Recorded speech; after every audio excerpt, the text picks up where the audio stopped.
Hello बच्चों, मेरे YouTube channel में आप सभी का स्वागत है। आज मैं जीव विज्ञान विषय में इकाई 1 प्रजनन के अंतर्गत अध्याय 2 पुष्पीय पौधों में लैंगिक जनन से संबंधित अत्यंत महत्वपूर्ण प्रश्न लेकर आई हूँ। ये प्रश्न परीक्षा के लिए बहुत उपयोगी हैं और इनसे अध्ययन करके आपको निश्चित तौर पर लाभ होगा। तो सबसे पहले आप मेरे चैनल को सब्सक्राइब करें ताकि आपको मेरे अगले और वीडियो भी सबसे पहले मिल सकें। आइए सबसे पहले हम देखते हैं, एक शब्द में उत्तर दें। पहला प्रश्न है, सेव में खाने योग्य भाग होता है। उत्तर है पुष्पासन। यहाँ पर मैं आपको बताना चाहूँगी कि सेव एक असत्य फल है। तो हम जानें असत्य फल किसे कहते हैं। वे फल जिनमें फल का निर्माण अंडाशय को छोड़कर किसी और भाग से हो तो ऐसे फल असत्य फल कहलाते हैं। जैसे कि सेव में खाने योग्य भाग उसका पुष्पासन है, अर्थात सेव फल का निर्माण अंडाशय से ना हो करके पूरे पुष्पासन से हुआ है, तो इसलिए यह एक असत्य फल है। दूसरा प्रश्न है, साल्विया में परागण होता है। उत्तर है साल्विया में कीट परागण होता है। तीसरा प्रश्न है, परागकण की बाह्य भित्ति कहलाती है। उत्तर है परागकण की बाह्य भित्ति को बाह्य भित्ति या एग्जाइन कहा जाता है। अगला प्रश्न है, युक्का में परागण होता है। तो युक्का में परागण शलभ या मॉथ द्वारा होता है। अगला प्रश्न है, पक्षियों के द्वारा होने वाला परागण क्या कहलाता है। उत्तर है ऑर्निथोफिली। अगला प्रश्न है, चमगादड़ द्वारा परागण को क्या कहते हैं। तो चमगादड़ द्वारा होने वाले परागण को चिरोप्टेरिफिली कहते हैं। अब हम देखेंगे, सही विकल्प चुनें। पहला प्रश्न है, अनिषेक जनन पाया जाता है। ऑप्शन है ए अंगूर में, बी आम में, सी नींबू में और डी लीची में। उत्तर है अंगूर में। अनिषेक जनन क्या है? बिना निषेचन के फल का बनना या बिना निषेचन के जनन का होना। अगला प्रश्न है, पराग नलिका का बीजांड द्वार से बीजांडकाय में प्रवेश कहलाता है। ऑप्शन है पोरोगेमी, कैलाजोगेमी, मीजोगेमी, डाईगेमी। उत्तर है बी पोरोगेमी। तीसरा प्रश्न है, दोहरे निषेचन का अर्थ है ए दो अंड का संलयन, बी अंड तथा दो परागकणों के परागकण केंद्रकों का संलयन, सी एक नर युग्मक का अंड से और दूसरे नर युग्मक का सिनर्जिड्स या सहायक कोशिकाओं से संलयन। चौथा ऑप्शन है एक नर युग्मक का अंड से और दूसरे नर युग्मक का द्वितीयक केंद्रक से संलयन। आंसर है एक नर युग्मक का अंड से और दूसरे नर युग्मक का द्वितीयक केंद्रक से संलयन। यहाँ मैं आपको बताऊंगी कि जब एक नर युग्मक और अंड कोशिका आपस में मिलती है तो जायगोट या युग्मनज बनता है, और जो दूसरा नर युग्मक है वो जब द्वितीयक केंद्रक से मिलता है तो दोनों मिलकर त्रिगुणित भ्रूणपोष का निर्माण करते हैं। अगला क्वेश्चन है, नारियल में खाने योग्य भाग होता है। तो उत्तर 4 ऑप्शन दिए हुए हैं। पहला बाह्य फल भित्ति, दूसरा है मध्य फल भित्ति, तीसरा है अंतः फल भित्ति और चौथा है भ्रूणपोष। तो आंसर है भ्रूणपोष।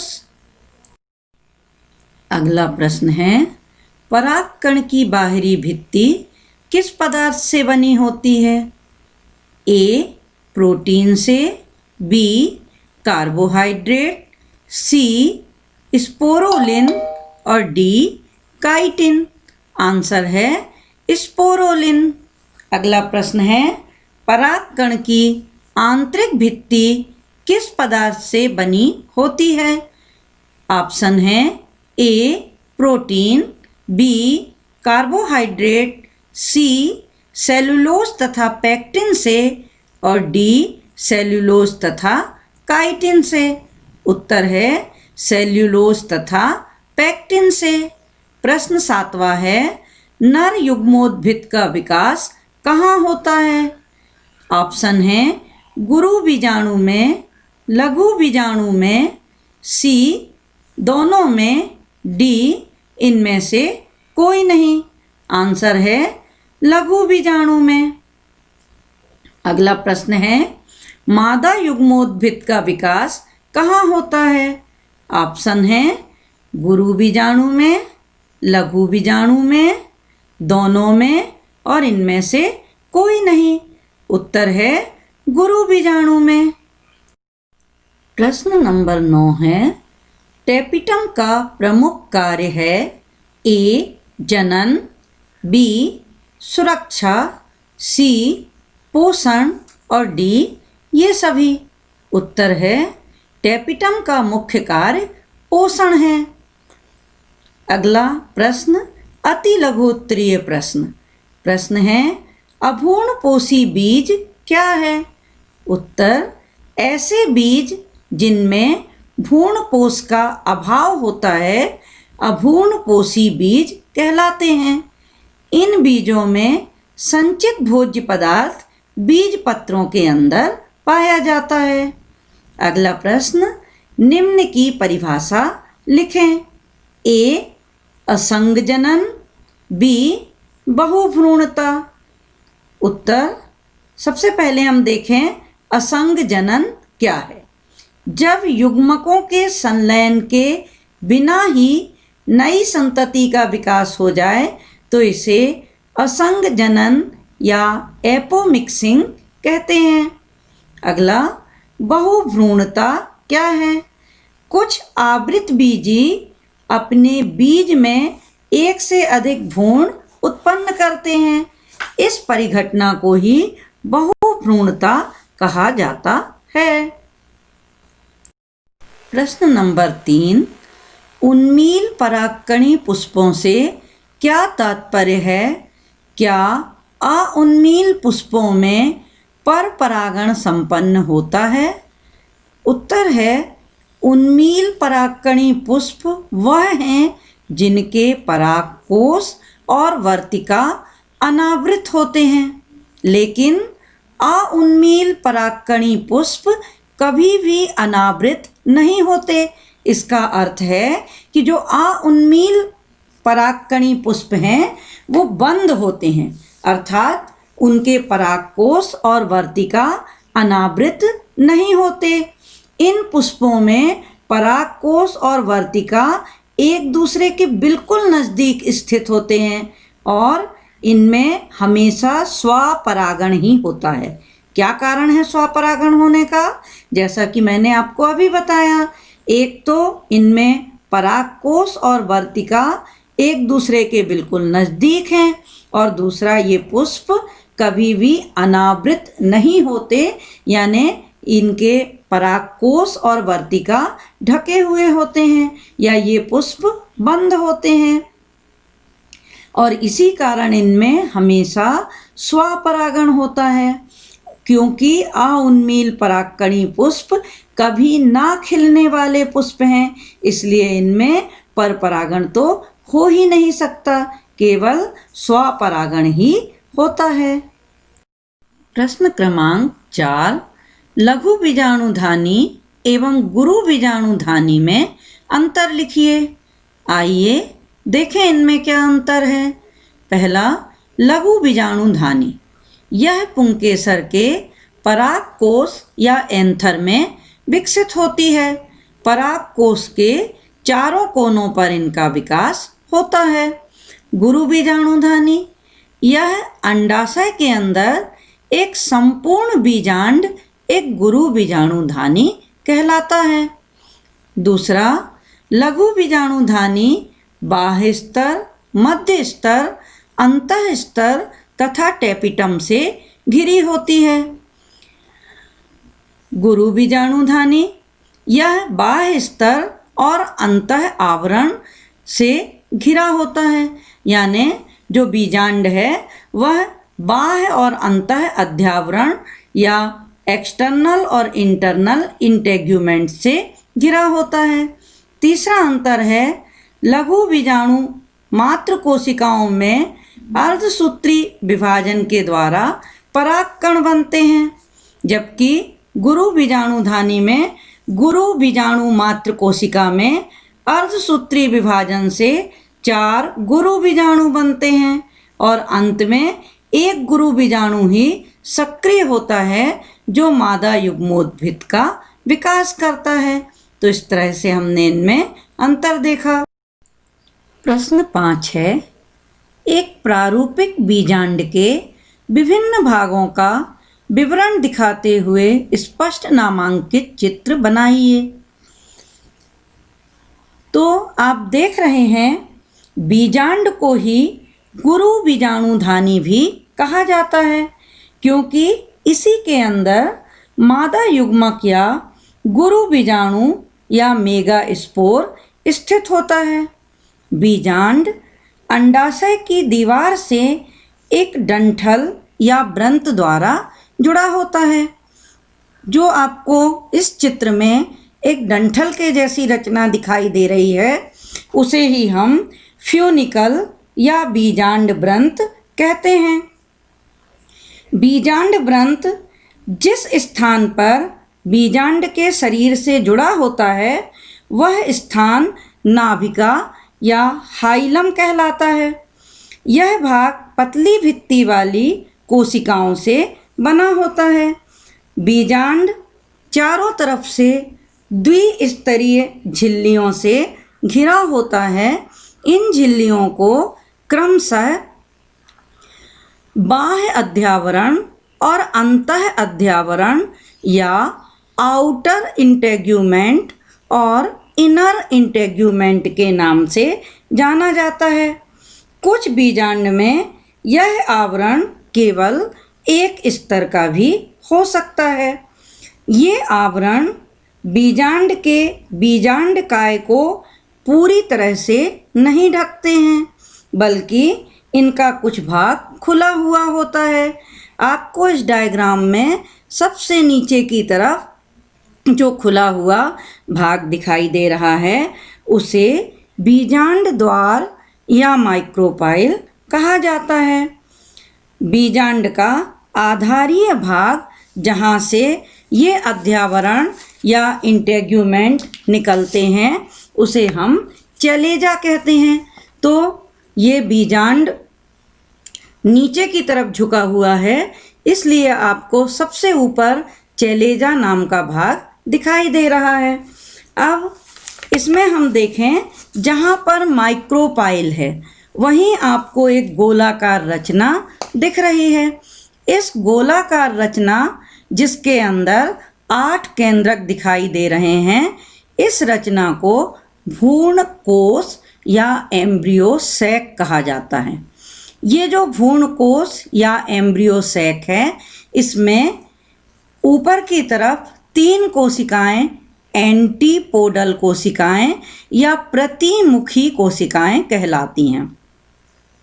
सबसे नीचे की तरफ जहां माइक्रोपाइल या बीजांड द्वार है, वहां आपको 3 कोशिकाएं फिर दिखाई दे रही हैं।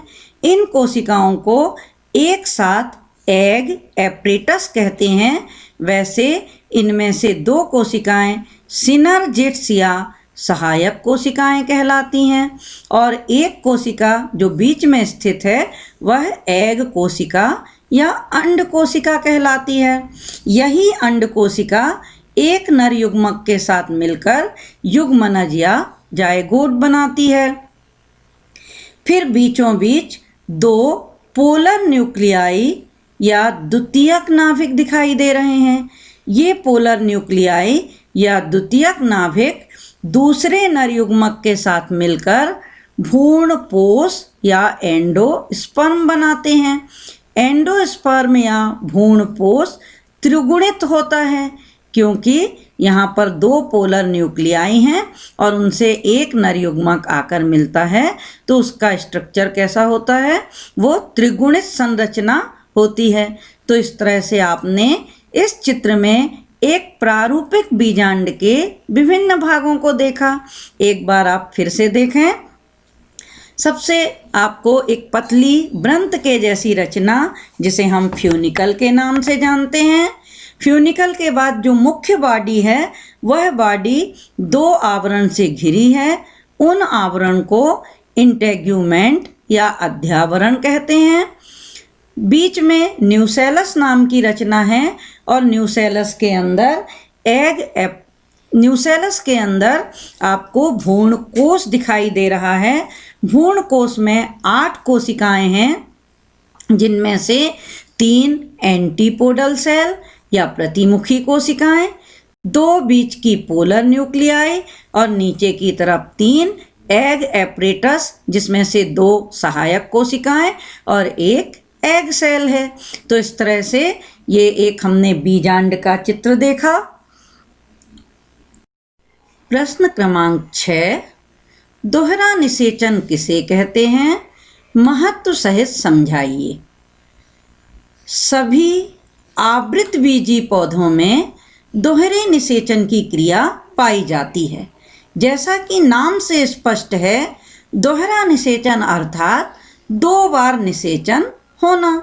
इसकी खोज S.G. नवास्चिन ने की थी। अभी मैंने आपको जब बीजांड या ओव्यूल का चित्र बताया था, तब आपने देखा था ओव्यूल या बीजांड के अंदर 8 केंद्रक दिखाई दे रहे थे और जब किसी पुष्प के वर्तिकाग्र पर परागकण गिरते हैं और वो अंकुरित होते हैं, तो प्रत्येक परागकण से जो पराग नलिका बनती है, उस पराग नलिका के पास 2 नर युग्मक होते हैं। तो किस तरह से दोहरा निषेचन होता है, आइए हम समझते हैं। जब एक नर युग्मक मादा युग्मक के साथ संयुग्मन करता है तो द्विगुणित जायगोट का निर्माण होता है और दूसरा नर युग्मक भ्रूणकोश में स्थित जो पोलर बॉडीज या ध्रुवीय केंद्रक हैं या जिन्हें हम द्वितीयक केंद्रक भी कह सकते हैं, उससे संयोग करते हैं, तो उसके बाद एक त्रिगुणित भ्रूणपोष बनता है। भ्रूणपोष को हम एंडोस्पर्म भी कहते हैं और इस क्रिया में 2 बार संयुग्मन हो रहा है, अतः इसे दोहरा निषेचन कहते हैं। दोहरे निषेचन की क्रिया को हम और भी अच्छी तरह से समझ सकते हैं। हम देखें कि जब एक सेल या अंड कोशिका फर्स्ट मेल गैमेट या प्रथम नर युग्मक से जुड़ती है तो जायगोट या युग्मनज का निर्माण होता है। यहाँ हम देखें एक सेल के पास X गुणसूत्र होते हैं और फर्स्ट मेल गैमेट या प्रथम नर युग्मक के पास भी X गुणसूत्र होते हैं। X धन X बराबर 2X, अर्थात जायगोट या युग्मनज द्विगुणित होता है। फिर आगे देखें, पोलर न्यूक्लियाई जिसको हम द्वितीयक नाभिक भी कहते हैं, इनके पास 2X गुणसूत्र होते हैं और जब ये सेकेंड मेल गैमेट या दूसरे नर युग्मक से जुड़ती हैं तो एंडोस्पर्म या भ्रूणपोष का निर्माण होता है। और हमने यहाँ देखा पोलर न्यूक्लियाई के पास 2X गुणसूत्र हैं और सेकेंड मेल गैमेट के पास X गुणसूत्र। इस तरह से 2X + X बराबर 3X एंडोस्पर्म या भ्रूणपोष त्रिगुणित होता है। अब हम देखें दोहरे निषेचन का महत्व। दोहरे निषेचन की क्रिया द्वारा बनी बीज और पौधे स्वस्थ होते हैं। अगला, भ्रूणपोष का निर्माण दोहरे निषेचन या द्विनिषेचन से होता है और भ्रूणपोष बढ़ते हुए भ्रूण को पोषण प्रदान करता है।